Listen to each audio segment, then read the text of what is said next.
আপনারা কি জানেন কিয়ামতের ময়দানে আল্লাহর কাছে বান্দা কোন আমল করলে হিসেব ছাড়া জান্নাতে যাবে? জানেন কেউ? বলতে পারেন কেউ? ভাই, আল্লাহর কাছে হিসেব দিয়ে জান্নাতে যাওয়া কি সহজ কাম না কঠিন কাজ? আরে আল্লাহর কাছে তো অনেক দূরের কথা। আপনি যে প্রতিষ্ঠানে চাকরি করেন তার মালিকের কাছে, উপরস্থ বসের কাছে একেবারে পুঙ্খানুপুঙ্খ করে প্রতিটা পয়সার হিসাব দিয়ে একদম সবকিছুতে পারফেক্টনেস প্রমাণ করা, এটাই তো একটা কঠিন কাজ, দুঃসাধ্য কাজ।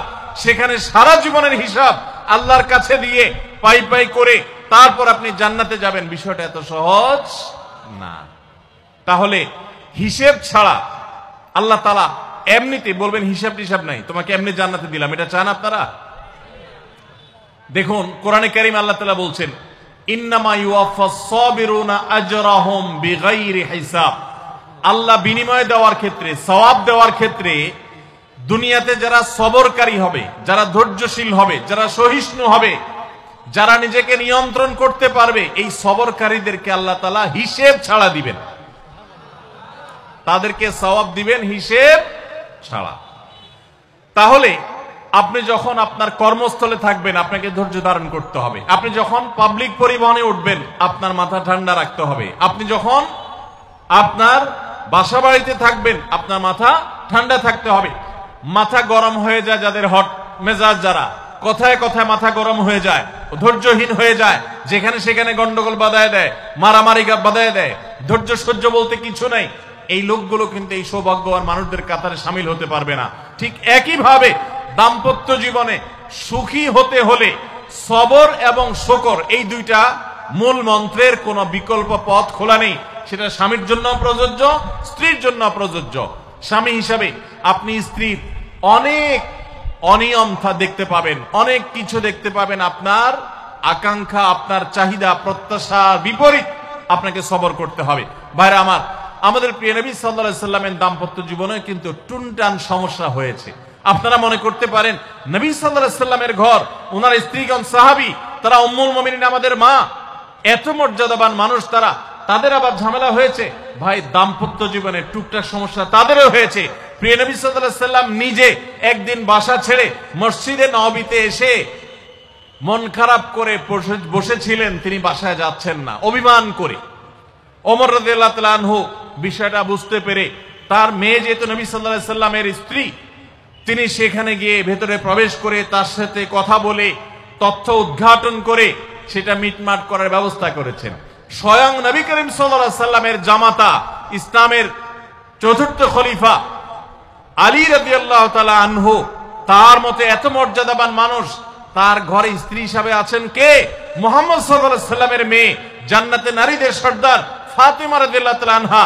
এত বড় মানুষ তারা, স্বামী স্ত্রী দুইজন, দুই দিককার নেতৃত্বে, একজন যুবকদের নেতৃত্ব দিবে, আরেকজন জান্নাতি যুবতীদের, নারীদের নেতৃত্ব দিবে। এত বড় মর্যাদাবান মানুষ, তাদেরও দাম্পত্য জীবনে কিন্তু টুনটান হয়েছে। একবার আলী রাদিয়াল্লাহু তাআলা আনহু এসে মসজিদে টানটান হয়ে শুয়েছিলেন মাটিতে, মনটা খারাপ, ঘরে একটু হালকা ঝামেলা হয়েছে, তো এই জন্য মসজিদে নববীতে এসে মাটিতে শুয়ে আছেন। নবী করিম সাল্লাল্লাহু আলাইহি ওয়াসাল্লাম দেখে বুঝতে পেরেছেন, টের পেয়ে গেছেন যে কিছু একটা হয়েছে বাসায়। তখন তিনি জামাইকে ডেকে বললেন, কুম ইয়া আবা তুরাব, এ মাটির বাপ, মাটিতে শুয়ে আছেন, এজন্য রসিকতা করে বললেন, এ মাটির বাপ উঠো, দাঁড়াও দেখি কি হয়েছে বলো। ভাইরা আমার, দাম্পত্য জীবনে টুকটাক সমস্যা হবেই হবে। যারা বিয়ে করেন নাই আগে থেকে প্রস্তুত থাকেন, বুকে পিঠে ছালার বস্তা সব বেঁধে রেডি থাকেন। বিশেষ করে সময় যেভাবে গড়াচ্ছে, তাতে করে সামনে থেকে হেলমেট পরেও যাওয়া লাগতে পারে। শুধু যাওয়া না, বাসায় ঢোকার সময় বাইক থেকে নামার পর হেলমেটটা আগে খুলবেন না, আগে যা বুঝবেন পরিস্থিতি কি, তারপর হেলমেট খুলবেন। বুঝেন নাই? দাম্পত্য জীবনে টুকটাক সমস্যা হবেই, এটা প্রত্যাশিত। মনে রাখবেন, এই জিনিসটা যদি আপনি আগে থেকে মাথায় রাখেন তাহলে আপনার কষ্ট অনেকখানি দূর হয়ে যাবে। আমরা অনেকে আকাশ থেকে নেমে পড়ি, কি বলে, এত বড় সাহস, এই কথা বলতে পারে কেন? ভাই আশ্চর্য হচ্ছেন কেন? এর চেয়ে বেশি কথা বলতে পারে, মাথা বাড়ি মারছে, আরে ভাই ছুরি মারে নাই যে শুকর আদায় করে, বুঝেন নাই কথা? একই কথা বোনদের জন্য প্রযোজ্য। আমার মা বোন যারা শুনছেন তাদেরকেও বলছি, আপনার স্বামীর একটা কথা শুনে আপনি আকাশ থেকে নেমে পড়ছেন, আকাশ ভেঙে পড়ছে মাথার উপরে, কি এটা বললো সে, আপনি ডিপ্রেসড হয়ে যাচ্ছেন। আরে বোন, ডিপ্রেসড হচ্ছেন কেন? এটা কেন?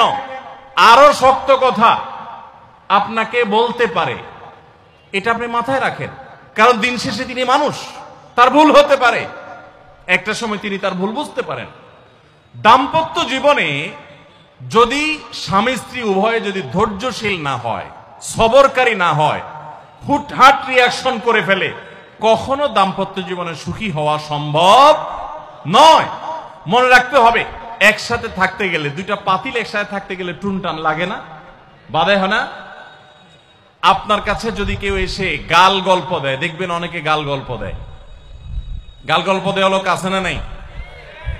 ভাই 30 বছর সংসার করেছি, জীবনে আমাদের একটা কথা হয়নি, ডাহা মিথ্যুক। এ লোক ডাহা মিথ্যুক। আপনার 50 বছরের সংসারে কোনো বিষয় হয় না। হ্যাঁ, ঝগড়া করেন না সেটা ভিন্ন বিষয়, কিন্তু ভিন্ন মত হবে না, দ্বিমত তৈরি হবে না, নিজেদের মধ্যে ভুল বোঝাবুঝি তৈরি হবে না, একবারও হবে না জীবনে, অসম্ভব। মুহাম্মদ সাল্লাল্লাহু আলাইহি সাল্লামের ঘরে যদি হয়ে থাকে, আলী রাদিয়াল্লাহু তাআলা ফ্যামিলিতে যদি হয়ে থাকে, সাহাবীদের ঘরে ঘরে যদি হয়ে থাকে, আপনি কে? মনে রাখবেন, এই সমস্ত ডাহা মিথ্যা কথা শুনে আপনি চিন্তা করেন, হায় হায় রে, তাহলে আমার বউটা এত ডাইনি। আর মহিলা চিন্তা করে, আমি স্বামীটা এত অমানুষ, কত বড় ডাকাত। দেখো তারা স্বামী স্ত্রী জীবনে কোনো কথা হয় না, আর আমার স্বামী ডেইলি একবার মা বাপ তুলে না গালি গালাজ করলে তার বাটের পেটে বাধা জমায় না। এই সমস্যাগুলো আছে না নাই? ভাইরা আমার, সবর করার জন্য, সবর করা সহজ হবে আগে থেকে যদি প্রস্তুত থাকেন যে এই সমস্যা হবে। আশরাফ আলী থানভী রাহমাতুল্লাহর নাম শুনছেন আপনারা? ভারত মহাদেশের এমন একজন আলেম ছিলেন, খুব বিচক্ষণ মানুষ ছিলেন, অনেক বিদগ্ধ মানুষ ছিলেন, অনেক বড় আল্লাহওয়ালা ছিলেন, নেককার মানুষ ছিলেন। তো থানভী রাহমাতুল্লাহর কাছে এক লোক এসে বলল, হুজুর, আমার বাসায় যখনই যাই দরজাটা খুলতে দেরি, আমার মাথার উপরে আকাশ ভেঙে পড়তে দেরি নেই। যেটাই করি, বাজার করে এনে তার হাতে দিলেও রাগ, রাখলেও রাগ, আমার সাথে সারাদিন শুধু ঘেউ ঘেউ করে হুজুর, আর সহ্য করতে পারি না। আমারে কোনো দোয়া দুরুদ আমল শিখায় দেন যে আমার এই বাসার অত্যাচারটা যেন থামে। তো থানভী রাহমাতুল্লাহ বললেন যে, শোনো, তোমার একটা বুদ্ধি শিখাই দেই, দোয়া দুরুদ না। বুদ্ধি হলো, এখন থেকে বাসায় গিয়ে দরজা নক করবা, যে নক করার আগে 1 মিনিটের মোরাকাবা করবা। কি করবা? মোরাকাবা বুঝেন? ধ্যান। ধ্যান এটা কল্পনার জগতে ডুবে যাবা 1 মিনিটের জন্য, জাস্ট 60 সেকেন্ড। কি ধ্যান করবা? দরজা যায় থামবা, থেমে চোখ বন্ধ করে মাথাটা নিচু করে চিন্তা করবা, আমার ঘরের ভিতরে একটা কুকুর আছে। মানুষ দেখলে কি করবে? ঘেউ ঘেউ করবে। অতএব এটাতে আমার রাগ হওয়ার তো কিছু নাই, কুকুর কেন ঘেউ ঘেউ করছে এটা জিজ্ঞেস করার তো আরেক বোকামি। অতএব এটা আমি মাথায় কিছু নেব না, ইগনোর করব। কুকুর থাকলে কুকুর তো ঘেউ ঘেউ করবেই, এটা চিন্তা করে এরপরে বিসমিল্লাহ পড়ে নক করবা। তো এই বুদ্ধি অনুযায়ী পরের দিন আসছে বাসা, আগে 1 মিনিট মোরাকাবা করছে, এরপরে দরজা নক করছে। যথারীতি দরজা খোলার পরেই শুরু হয়ে গেছে যুদ্ধ, ইউক্রেন রাশিয়া, এখন ইসরায়েল ইরান। যুদ্ধ শুরু হয়ে যাওয়ার পর এই লোক অন্যান্য দিন সেও টুকটাক রিয়াকশন করে, হাতাহাতি, বকাবকি, দুই পক্ষ থেকে টুকটাক হামলা পাল্টা হামলা হইতো। কিন্তু আজকে সেই লোকটা আর হামলা টামলা তার করা দূরের কথা, উল্টা সে মিটমিট করে হাসতেছে, এবং একটা পর্যায়ে আর নিয়ন্ত্রণ করতে না পারে ফিক করে হাসেই দিছে। এবার বউ চিন্তা করতেছে কাহিনী কি? কারণ যারা ঝগড়া করে তাদের সাথে পাল্টা ঝগড়া না করলেও কিন্তু মেজাজ গরম হয়। কদিন আগে শুনছেন না পত্রিকায় যে এক মহিলা স্বামীরে ডিভোর্স দিছে, কেন? কারণ স্বামী ঝগড়া করে না। কদিন আগে পত্রিকা দেখছেন। এই মহিলা যখন দেখছে স্বামী হাসে দিছে, সে এবার ঝগড়া টগড়া থামায়া বলতেছে, ঠান্ডা মাথা বলছে, কাহিনী কি বলতো, তুমি হাসতেছো কেন? বল না না কিছু না কিছু না। সে তো বলবে না। স্বামী মনে করছে হয়তো অন্য কোনো কাহিনী আছে, কোনোভাবে উদ্ধার করতে পারে নাই। পরের দিন আবার সেম কাহিনী, আবারও হেসে দিচ্ছে। মহিলা চিন্তা করছে ব্যাপার কি, বলে না আজকে তো তোমার একদিন কি আমার একদিন, বলতেই হবে তোমার। কেন তুমি হাসতেছো? আমার ঝগড়ার বিনিময়ে তুমি ঝগড়া না করে হাসতেছো, অপমান করতেছো। আমার ঝগড়ার কোনো দাম নাই? আমি কি কথা বলতেছি না, এগুলো কোনো মূল্য নাই? যখন চেতে যাচ্ছে এবার বলতেছে, শোনো তুমি যেহেতু জোরই করতেছো, তাইলে আমি বলি, আমি গেছি এক হুজুরের কাছে, হুজুর আমার এই বুদ্ধি শিখাই দিছে, আমি সেই বুদ্ধি অনুযায়ী চিন্তা করি। এখন আমি চোখের সামনে যখন চিন্তা করি যে কুকুর গেউ করতেছে, আমার হাসি আসে। ও চিন্তা করে, কি বললা তুমি? তাহলে তুমি এই মনে করো আমারে?